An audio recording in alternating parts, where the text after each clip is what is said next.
We welcome you to the Divine Connection. Divine connection में हम आपका स्वागत करते हैं।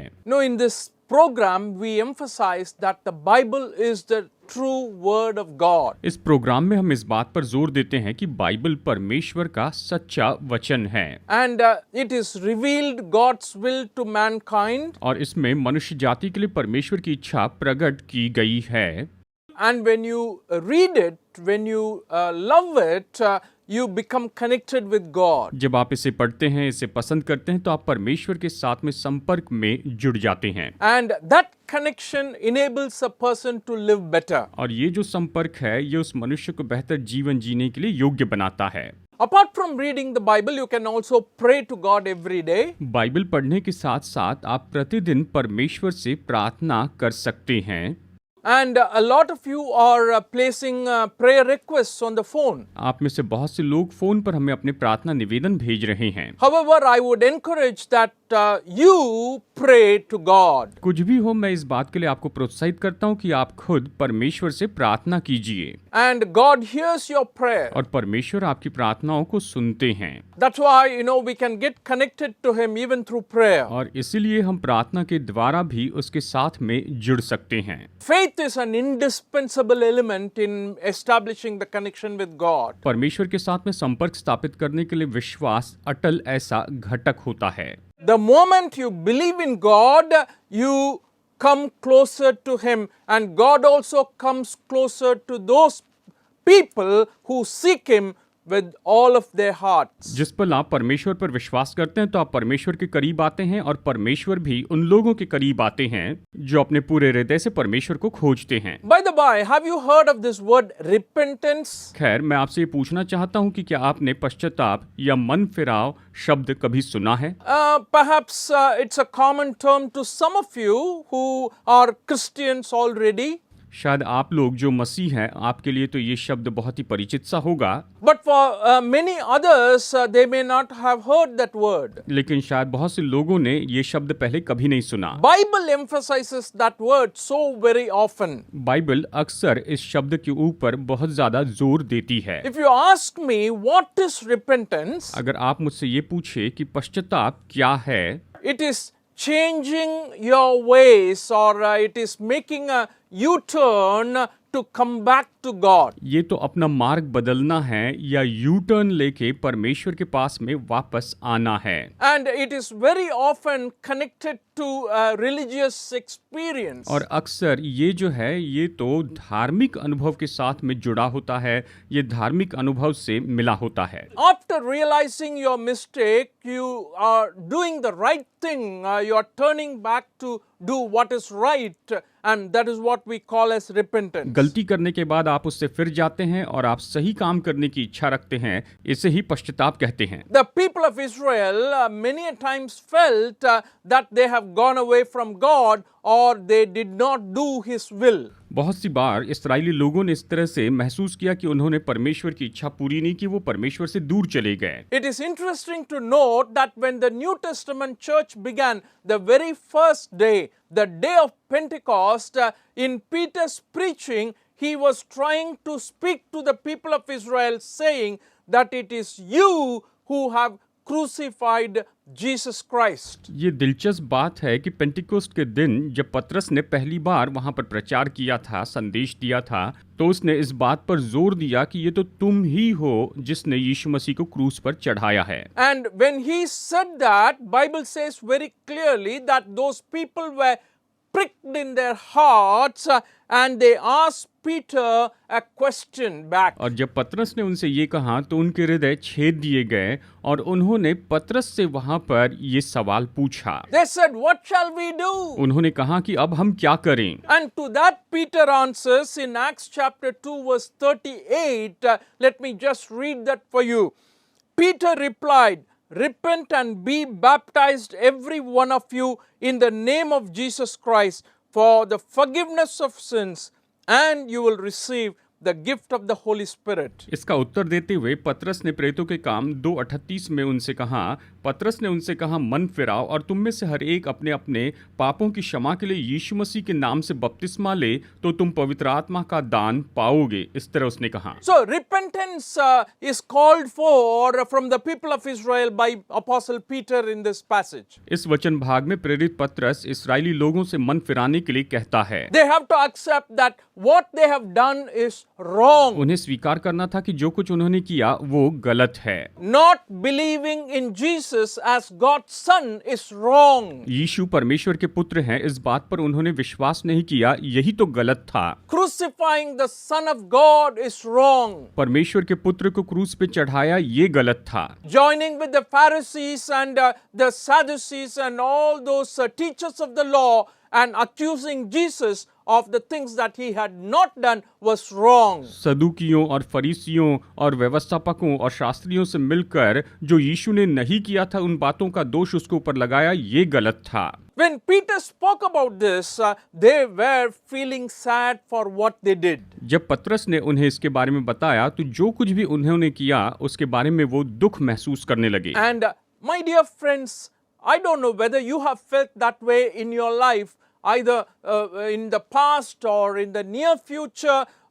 Sometimes you may feel that what you have done is wrong, and there is hope God gives to you and me from the Word of God. मेरे दोस्तों, निश्चय आपने अपने जीवन में भूतकाल में कभी न कभी ये महसूस किया होगा कि आपने जो कुछ भी किया है वो गलत है, और इसलिए परमेश्वर आपको यहाँ पर आशा देते हैं। God wants every one of us to come back to Him even after we had done some things that are wrong. परमेश्वर चाहते हैं कि हम में से हर एक व्यक्ति, चाहे हमने गलती भी की हो तो भी हम उसके पास में लौट कर आ जाए। There is mercy in the hands of God for such people. ऐसे लोगों के लिए परमेश्वर के पास निश्चय ही दया है, अनुग्रह है। If you remember, we were thinking about the story of Jonah in the past few programs. आपको याद होगा कि पिछले कुछ प्रोग्राम से हम योना की कहानी के बारे में देख रहे थे। You know how Jonah went away from the presence of God. आप जानते हैं कि कैसे योना परमेश्वर की उपस्थिति से दूर चला गया था। God wanted him to go to Nineveh, but he was trying to go to Tarshish. परमेश्वर चाहते थे कि वो तो निनवे को जाए, लेकिन वो तो तार्शीश की ओर जाने की कोशिश कर रहा था। And God created a situation in such a way that Jonah realized that what he was doing is wrong.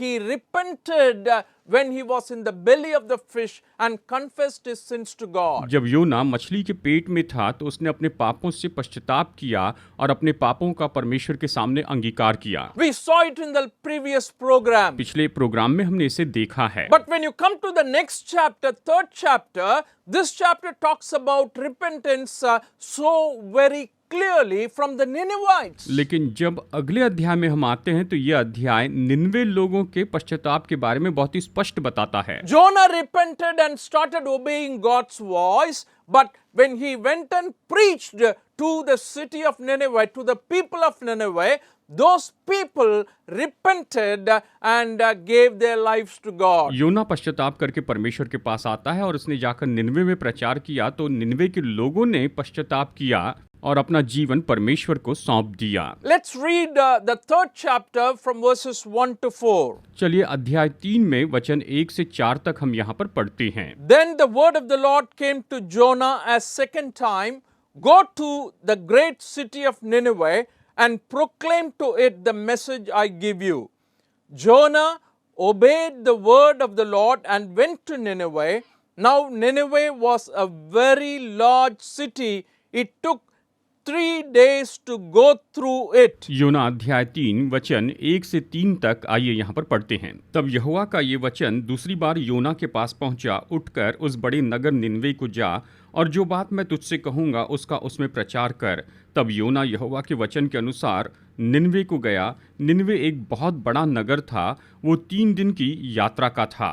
Now Jonah did what God asked him to do. अब योना ने वही किया था जो परमेश्वर ने उसे करने के लिए कहा था। He was going to a different direction. पहले तो वो गलत दिशा में जा रहा था। And he had to take a U-turn again to see and to obey what God was wanting him to do. और उसे यू टर्न लेना पड़ा ताकि परमेश्वर जो चाहते थे कि वो करे उसे वो कर सके, इसलिए वो वहां पर मुड़ गया। So he preached against the city of Nineveh. तो उसने निनवे के नगर के विरुद्ध में वहां पर प्रचार किया। What did he preach? उसने क्या प्रचार किया? He simply said 40 more days and Nineveh will be overturned. उसने कहा अब से 40 दिन के बीतने पर निनवे उलट दिया जाएगा, इस तरह प्रचार You किया। know, the city of Nineveh itself was a great city. It is a major city. Nineveh जो नगर था ये तो सच में बहुत बड़ा नगर था, बहुत बड़ा ऐसा शहर था। And the Bible verse that we read very clearly says in the second verse itself, go to the great city of Nineveh. Bible में हम वचन 2 में यहाँ पर पढ़ते हैं, उठकर उस बड़े नगर निनवे को जा, इस तरह से कहा। Let us read the third chapter of Jonah verses 2 and 3 as it says, go to the great city of Nineveh and proclaim to it the message I give you. Jonah obeyed the word of the Lord and went to Nineveh. Now Nineveh was a very large city. It took 3 days to go through it. आइए यहाँ पर फिर से योना अध्याय 3 वचन 2 और 3 एक बार फिर से हम पढ़ते हैं। उठकर उस बड़े नगर निनवे को जा और जो बात मैं तुझसे कहूँगा उसका उसमें प्रचार कर। तब योना परमेश्वर के वचन के अनुसार निनवे को गया। निनवे एक बहुत बड़ा नगर था, वो 3 दिन की यात्रा का था। And it's a great city. और ये तो बहुत बड़ा ऐसा नगर था। Not just in the descriptions here we find, we also see God himself says that it is a great city. यहाँ पर के विवरण में ही हम इसे नहीं पाते, लेकिन स्वयं परमेश्वर ने कहा कि वो बड़ा नगर Nineveh. In the 4th chapter 11th verse we read that. अध्याय 4 वचन 11 में हम ये पढ़ते हैं।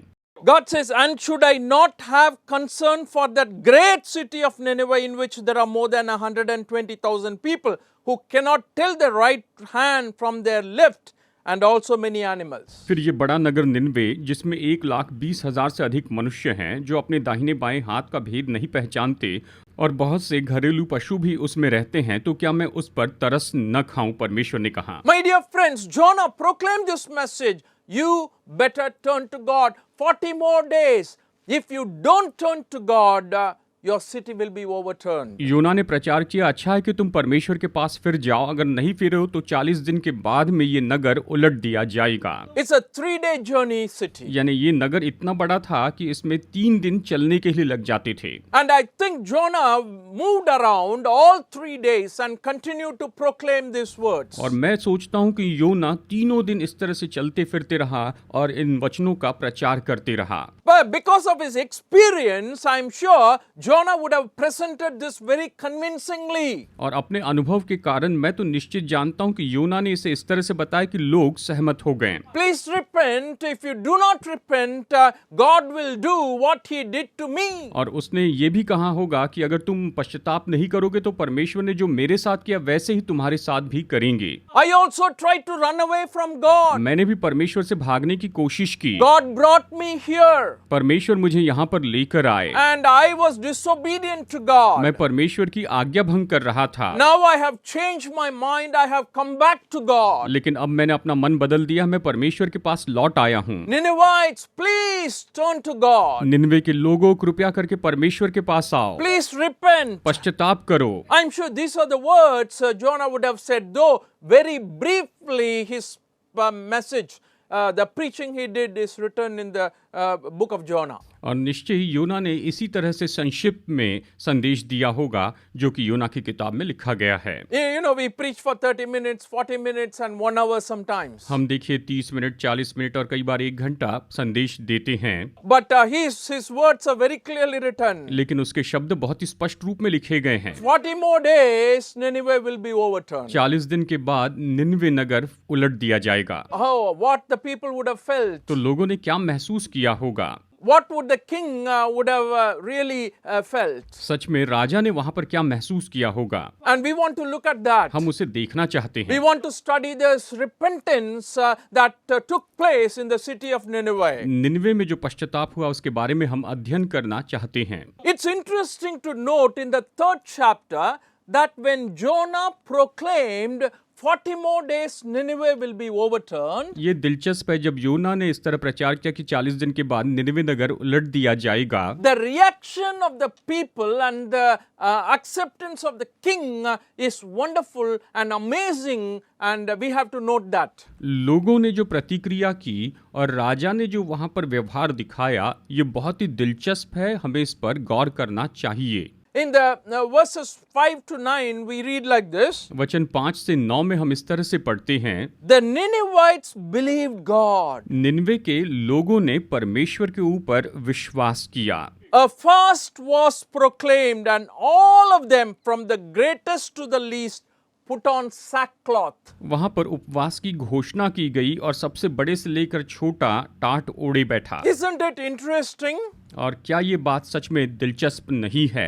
When the message of judgment came upon Nineveh, जब निनवे के ऊपर न्याय का संदेश आ पहुंचा, they did not rebel against God. तो उन्होंने परमेश्वर के विरुद्ध में बलवा नहीं किया, They did not give any excuses. उन्होंने किसी तरह से कोई बहाना भी नहीं बनाया, Oh, they did not compromise their life again. फिर से अपने जीवन में उन्होंने समझौता नहीं किया, And they came to God. It says very clearly they believed that this is the warning God is giving to them. वो परमेश्वर के पास आए, उन्होंने ये विश्वास किया कि ये चेतावनी है जो परमेश्वर ने उन्हें दी है। They humbled themselves before God by fasting. उपवास के द्वारा उन्होंने खुद को परमेश्वर के सामने नम्र किया। It's important to note from the greatest to the least. इस पर ध्यान देना जरूरी है कि सबसे बड़े से लेकर सबसे छोटे तक, And they put on sackcloth, which is a sign of remorse for their sins. उन्होंने टाट ओढ़ ली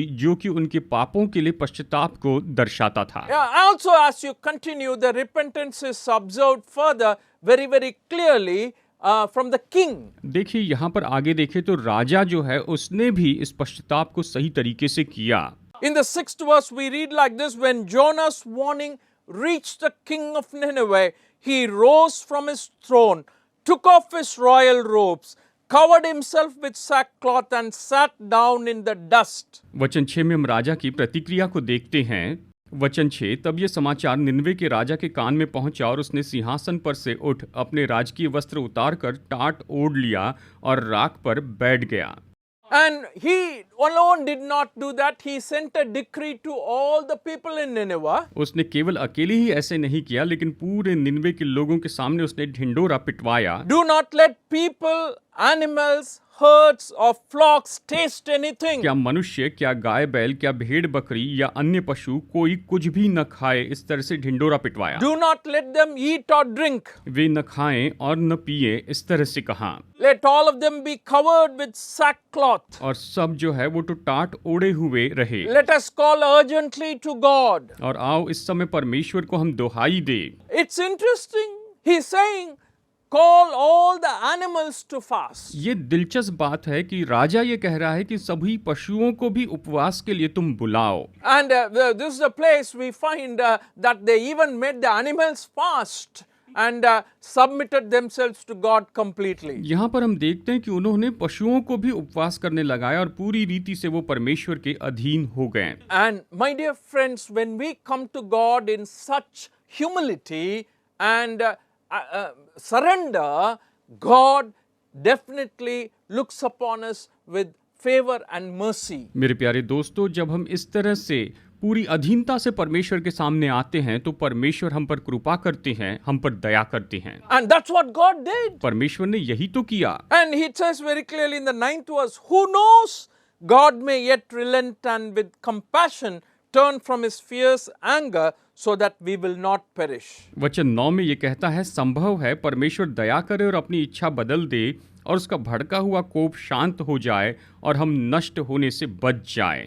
What a wonderful God we have. हमारे परमेश्वर कितने अद्भुत हैं। They said, perhaps God will turn. उन्होंने कहा कि शायद परमेश्वर इस बात से फिर जाएं। But God will definitely turn, and that's the assurance the Word of God gives to you and me. निश्चय परमेश्वर अपनी इच्छा बदल देंगे, यही तो शाश्वती परमेश्वर का वचन हमें देता है। My dear friends, today, whatever you are going through in your life, मेरे दोस्तों, आज आप अपने जीवन में जिस बात में से होकर जा रहे हैं, if you are thinking you are going away from God and you need to turn back to God, it is time for you to do that right now. अगर आप परमेश्वर से दूर जा रहे हैं, परमेश्वर की ओर मुड़ रहे हैं, तो इस बात की ओर अभी गौर करना चाहिए। How to do that? इसे कैसे करें? It's very simple, straightforward and clear as we read here. जैसे हम यहाँ पर पढ़ते हैं, ये तो बहुत ही स्पष्ट है।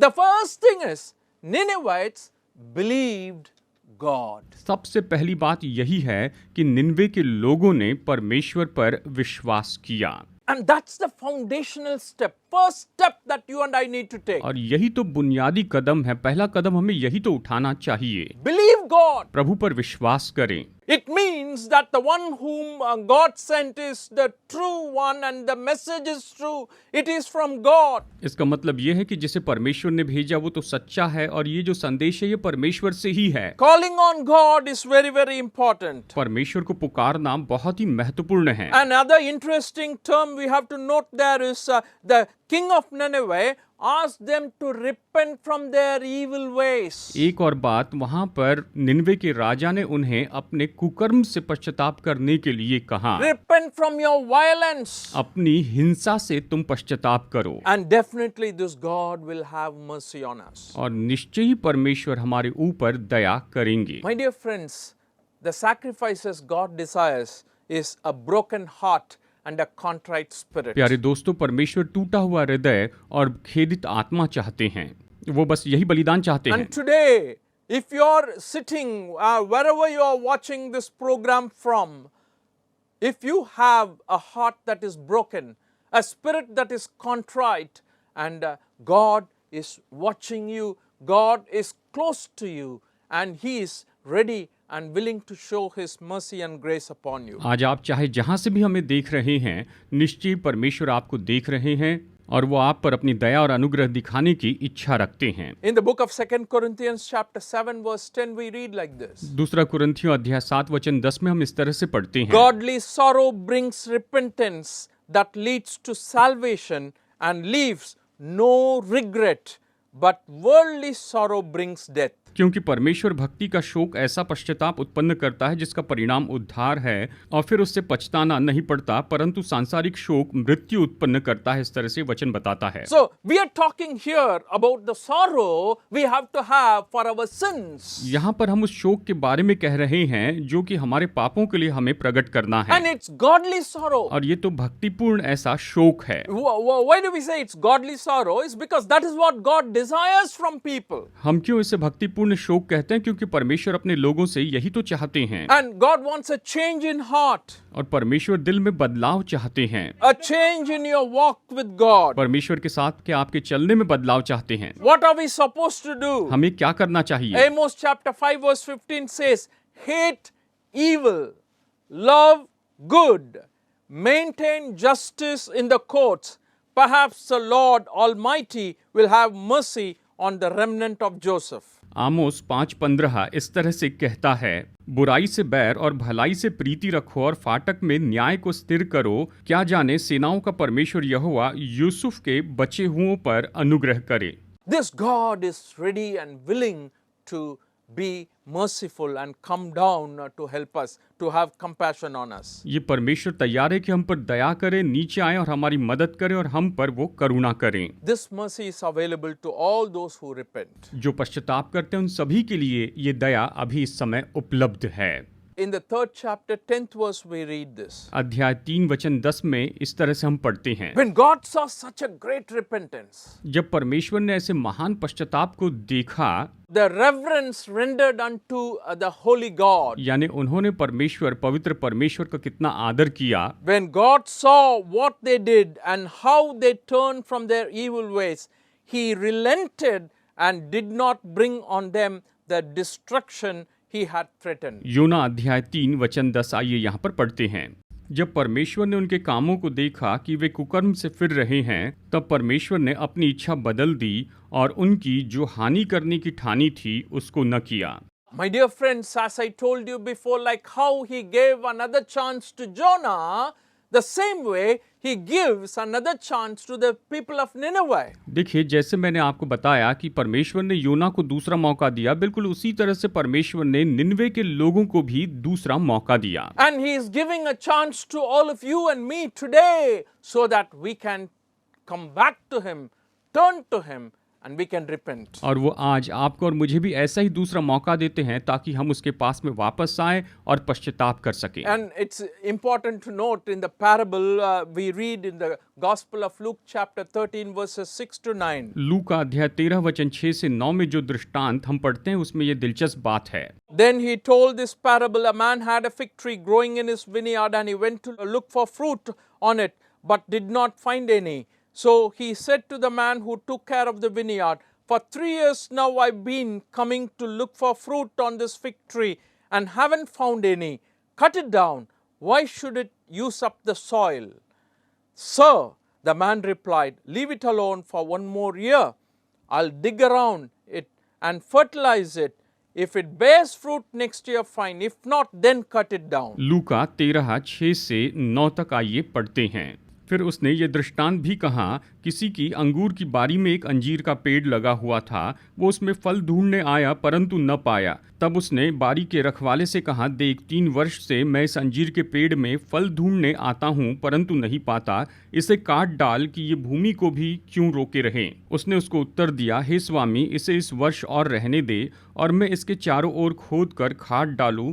यदि आगे को फल दे तो भला, नहीं तो उसे काट डालना। And that's the kind of chance God is giving us today. आज परमेश्वर हमें इसी तरह का मौका दे रहे हैं। Let's 1 more year, एक और साल रुकते हैं, 1 more month, एक और महीना, 1 more day. एक और दिन, Give him 1 more chance. इसे एक और मौका देते हैं। Have you longed for that choice? क्या आप इस तरह के चुनाव की इच्छा रखते हैं? My dear friends, this God, this Jesus I am proclaiming to you is so merciful and gracious and wanting to give us this chance so that we can come back to him. मेरे दोस्तों, ये यीशु इतने अनुग्रहकारी, वो हमें एक और मौका देते हैं कि हम उसके पास वापस आएं। You know why? जानते हैं क्यों? He doesn't want you to be destroyed. वो नहीं चाहते कि आप किसी तरह से नाश हो जाएं, इसलिए वो आपको दूसरा मौका देते हैं। In the book of Ezekiel chapter 18:23 we read like this, and I want to close with this. यहजकेल 18:23 में हम पढ़ते हैं और इस संदेश को खत्म करते हैं। Do I take any pleasure in the death of the wicked, declares the sovereign Lord. Rather, am I not pleased when they turn from their ways and live? यहजकेल 18:23 कहता है, प्रभु यहोवा की ये वाणी है, क्या मैं दुष्ट के मरने से कुछ भी प्रसन्न होता हूँ? क्या मैं इससे प्रसन्न नहीं होता कि वो अपने मार्ग से फिरकर जीवित रहें? The revival that took place in Nineveh can become yours today and mine today. Nineveh में जो जागृति आई थी, वो तो आज आपकी और मेरी भी हो सकती है। And that's the kind of God we have. And today, surrender yourself to Him. Come back to Him. Wherever you are, if you think you're going away from Him, it's time to turn to Him. हमारे परमेश्वर ऐसे ही हैं। अगर आपको लगता है कि आप परमेश्वर से दूर जा रहे हैं, तो आप फिर कर उसके पास में आए, वो आप पर दया करने को तैयार है। God bless you today. आज परमेश्वर आपको बहुतायत से आशीष दे।